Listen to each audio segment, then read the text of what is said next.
স্বপ্নের আলপনায় তোমাদের সবাইকে জানাই স্বাগত।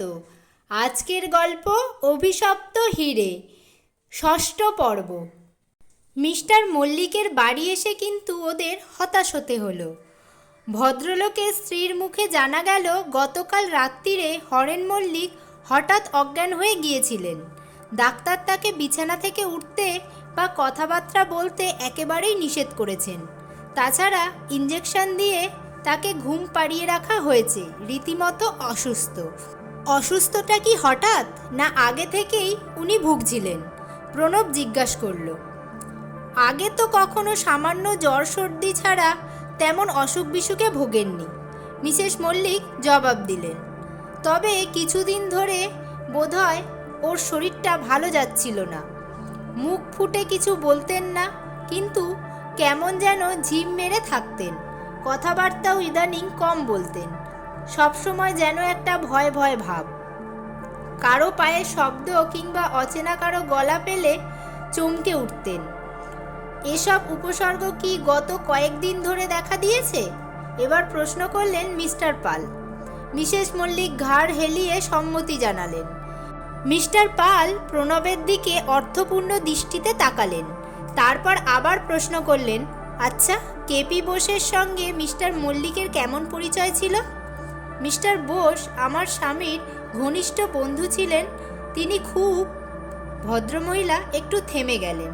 তারপর কথাটা ঘুরিয়ে বললেন, মারা যাবার পর থেকেই ওনার উপসর্গগুলি দেখা দিয়েছে। আচ্ছা। মিস্টার পাল ঘাড় দোলাতে দোলাতে বললেন, ভালো কথা। এনসি দাসের সঙ্গে আপনার স্বামীর কি ঘনিষ্ঠ সম্পর্ক? এবার কিন্তু মিসেস মল্লিক চট করে জবাব দিলেন না, একটু ইতস্তত করলেন। তারপর বললেন, উনি বন্ধু, তবে। তিনি থেমে গেলেন। বুঝেছি। মিস্টার পাল মৃদু হেসে বললেন, ততটা ঘনিষ্ঠতা তার সঙ্গে নেই। আচ্ছা, ধন্যবাদ। আপনাকে অনেক বিরক্ত করলাম, কিন্তু আপনারা এসব জানতে চাইছেন কেন? বুঝতে পারলাম না তো। মিসেস মল্লিক এবার প্রশ্ন করলেন। প্রণব জবাব দিল, বলল, মিস্টার বোসের মৃত্যুর তদন্তের ব্যাপারে আমরা তার আত্মীয় স্বজন বন্ধু বান্ধব সকলের কাছ থেকেই তথ্য নিচ্ছি। এটা তদন্তের একটা মামুলি অঙ্গ। মিসেস মল্লিক চোখ দুটো বড় বড় করে বললেন, তাই বুঝি? মিস্টার দাসের সঙ্গে বাড়িতে দেখা হলো না, তাই প্রণব মিস্টার পালকে নিয়ে তার অফিসে গেলেন। ব্রাবন রোডে একটা মস্ত বাড়ির দোতলায় অনেকটা জুড়ে ভদ্রলোকের অফিস। প্রণব বেয়ারার হাত দিয়ে স্লিপ পাঠালো। একটু পরেই বেয়ারা এসে ওদের ভিতরে নিয়ে গেল। একটা বিরাট সেক্রেটারিয়েট টেবিলের সামনে গদি আটা ঘোরানো চেয়ারে মিস্টার দাস বসে আছেন। টেবিলের ওপর চিঠিপত্রের স্তূপ। ভদ্রলোকের ব্যবসা জমজমাট, সন্দেহ নেই। একপাশে মিস্টার দাসের পিএ চটপট আঙুল চালিয়ে একটা মেশিনে টাইপ করছেন। মিস্টার দাস টেবিলের ওপর ঝুঁকে একটা চিঠি পড়ছিলেন। ওদের উপস্থিতি যেন লক্ষ্যই করলেন না। প্রণব ইচ্ছা করেই একটু শব্দ করে একটা চেয়ার টেনে বসে পড়ল। মিস্টার পালকেও ইঙ্গিত করল বসতে। মিস্টার দাস এবার মুখ তুলে তাকালেন। তারপর প্রণবকে লক্ষ্য করে বললেন, ও, আপনি পুলিশের লোক? তা আমার সঙ্গে কি দরকার? দেখতেই তো পাচ্ছেন আমি খুবই ব্যস্ত। মিস্টার পালকে তিনি যেন দেখেও দেখলেন না। প্রণব জবাব দিল, মিস্টার বোসের খুনের ব্যাপারে আপনাকে কয়েকটা প্রশ্ন করতে চাই। আশা করি আপনার আপত্তি হবে না। মিস্টার দাস ভুরু দুটো একটু ওপরে তুলে কৃত্রিম বিস্ময়ের সঙ্গে বললেন, মিস্টার বোসের খুনের ব্যাপারে আমাকে প্রশ্ন করবেন? আপনার কথাটা ঠিক বুঝতে পারলাম না। স্লিপটাতে চোখ বুলিয়ে তিনি বললেন, ও আচ্ছা।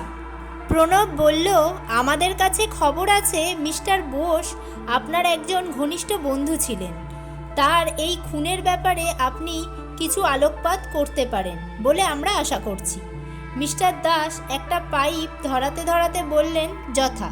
এই ধরুন, মিস্টার বোসের কোনো শত্রু ছিল কিনা, কী ধরনের লোকের সংস্পর্শে তিনি আসতেন, আপনার কাছে তিনি প্রাণের ভয়ের কোনো কথা কখনো বলেছিলেন কিনা।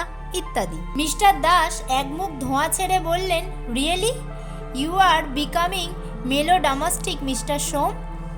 এটা তো নিছকই একটা হত্যাকাণ্ড ছাড়া আর কিছুই আমার মনে হয় না। চোর ঘরে ঢুকেছিল চুরি করতে, কেষ্ট মানে মিস্টার বোস জেগে উঠেছিলেন, তাই ধরা পড়ার ভয়ে চোর তাকে ছুরি মেরে পালিয়েছে। A simple fact. আমাদের কিন্তু তা মনে হয় না। শান্ত কণ্ঠে প্রণব বলল। খুনি ভেবেচিন্তে ঠান্ডা মাথায় কাজটা হাসিল করেছে।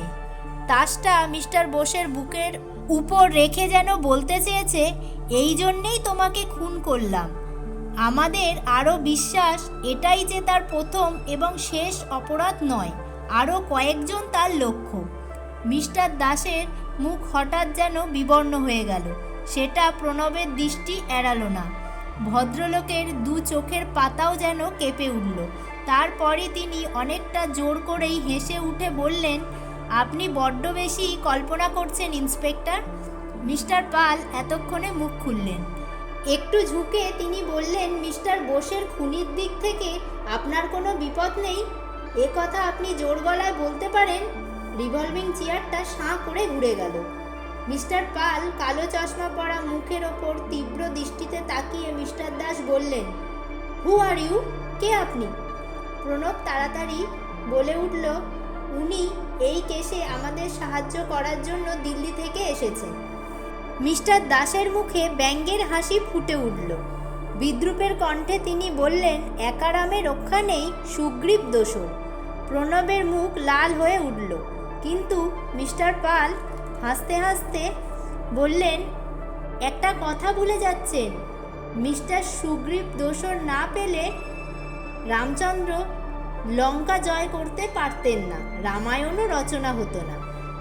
একটা জ্বলন্ত দৃষ্টি নিক্ষেপ করে মিস্টার দাস বললেন, তারপর গম্ভীর মুখে বললেন, আমার মনে হয় আপনারা সম্পূর্ণ ভুল পথে চলেছেন। প্রণব দেখল ভদ্রলোক গোড়া থেকেই সহযোগিতা না করার মনোভাব নিয়েছেন, তাই মিছিমিছি আর সময় নষ্ট না করে উঠে পড়ল। আজকের গল্পের অংশ তাহলে এই পর্যন্তই। পরের অংশ নিয়ে হাজির হব আবার পরের পর্বতে। আজকের গল্পের অংশ তোমাদের কেমন লাগলো সেটা অবশ্যই আমাকে কমেন্টে লিখে জানাবে। ভালো লাগলে লাইক ও শেয়ার করবে। আর যারা নতুন বন্ধু এই পর্বটা সবেমাত্র শুনছো তারা অবশ্যই সাবস্ক্রাইব করে রাখো, যাতে পরবর্তী গল্পের অংশগুলো তোমরা খুব সহজেই পেয়ে যাও।